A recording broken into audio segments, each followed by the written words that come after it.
ఓం శ్రీ సాయిరామ్ అండి. Welcome to Shri Sainatha kitchens. అందరికీ నమస్కారం అండి.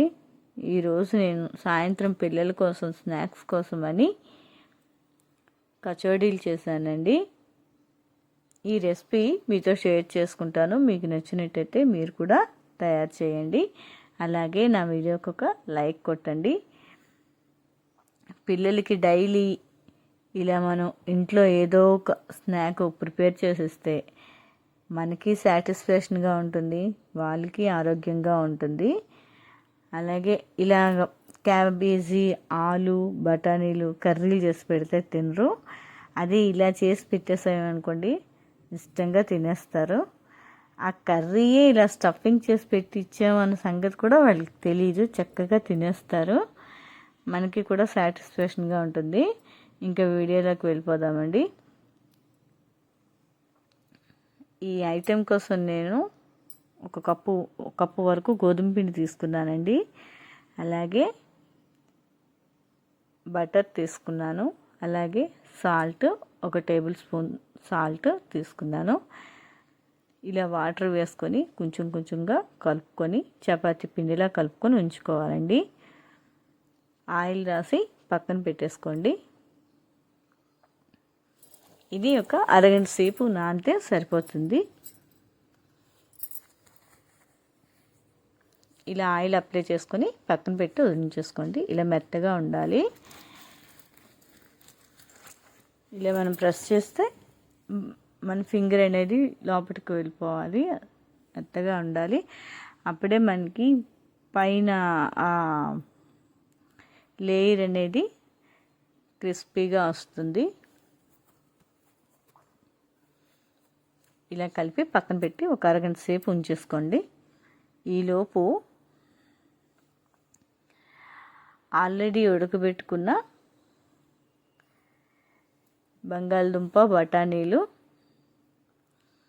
నేను వేరే ఉడకబెట్టుకున్నానండి. ఎందుకంటే బంగాళదుంప వేరంగా ఉడికిపోతుంది, బఠానీలు టైం పడుతుంది. అందుకని అవి వేరే, ఇవి వేరే ఉడకబెట్టుకున్నాను.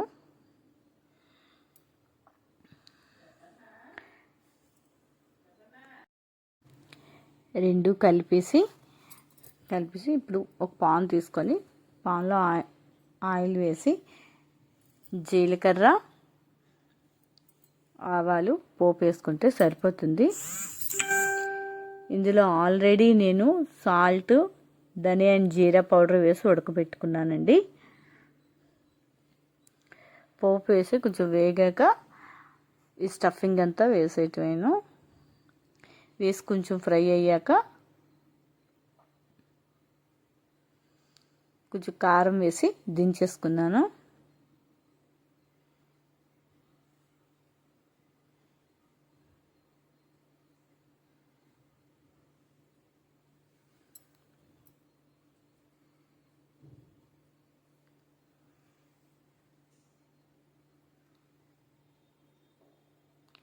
ఇలా కారం కలిసేదాకా కలుపుకున్నాను అంతేను. 1 టేబుల్ స్పూన్ ఆయిల్ వేసి కొంచెం కలుపుకున్న తర్వాత ఇలా బౌల్లోకి తీసేసుకున్నాను.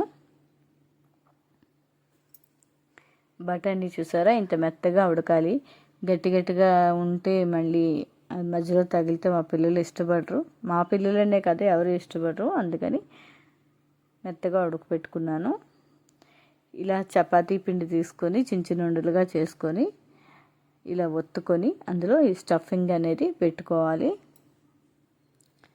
ఈ స్టఫింగ్ పెట్టుకొని ఇలా చుట్టూరు కవర్ చేసుకోవాలి. కవర్ చేసుకొని ఒక బాల్లా చేసుకొని దాన్ని ఒత్తుకోవాలి రౌండ్గా. ఇలా ఒత్తుకొని పక్కన పెట్టుకోవాలి. ఇలాగే అన్నీ చేసుకోవాలి.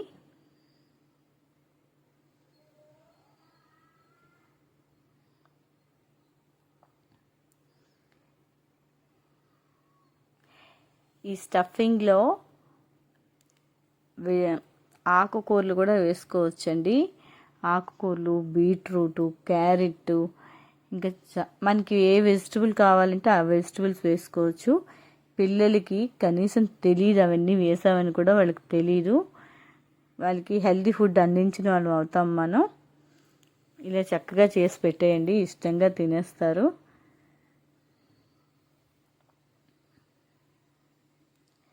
ఇందులో ఆకుకూరలు వేస్తే ఇంకా బాగుంటుందండి.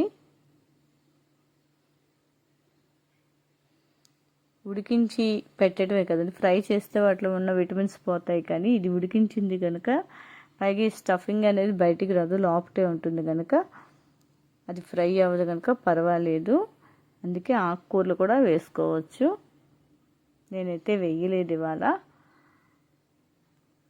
ఇలా ఒకటి ఒకటి ఒత్తుకొని అందులో మధ్యలో స్టఫింగ్ పెట్టుకొని అది కవర్ చేసి ఇలా ఒత్తుకొని రెడీ చేసి అన్నీ పెట్టుకోవాలండి. ఈలోపు స్టవ్ వెలిగించి ఆయిల్ హీట్ చేసుకోవాలి.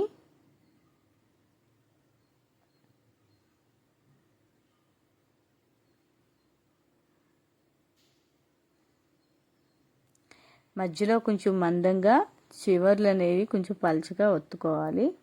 ఎందుకంటే అది మనం తీసేటప్పుడు ఇలా లాగేటప్పుడు పలుచగా అయిపోతుంది కనుక పర్వాలేదు. ఇలా మొత్తం కవర్ చేసుకొని ఇలా ఒత్తేసుకోవాలి. అంటే ఇవి ఈజీగానే అయిపోతాయండి.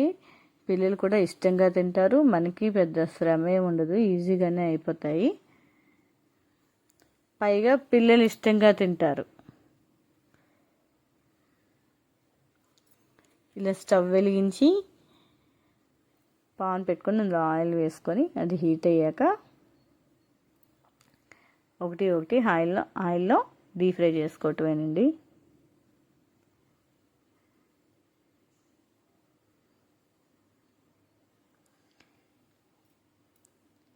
స్టవ్ అనేది మీడియం టు హై పెట్టుకుంటే సరిపోతుంది, అంతకన్నా అక్కర్లేదు.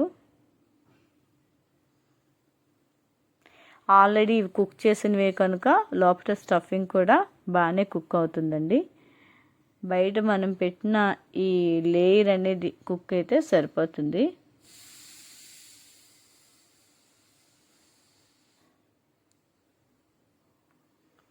ఇలా ఒక పక్క వేగాక రెండు పక్క తిప్పుకొని మంచి కలర్ వచ్చేదాకా, గోల్డెన్ బ్రౌన్ కలర్ వచ్చేదాకా వేయించుకుంటే సరిపోతుంది.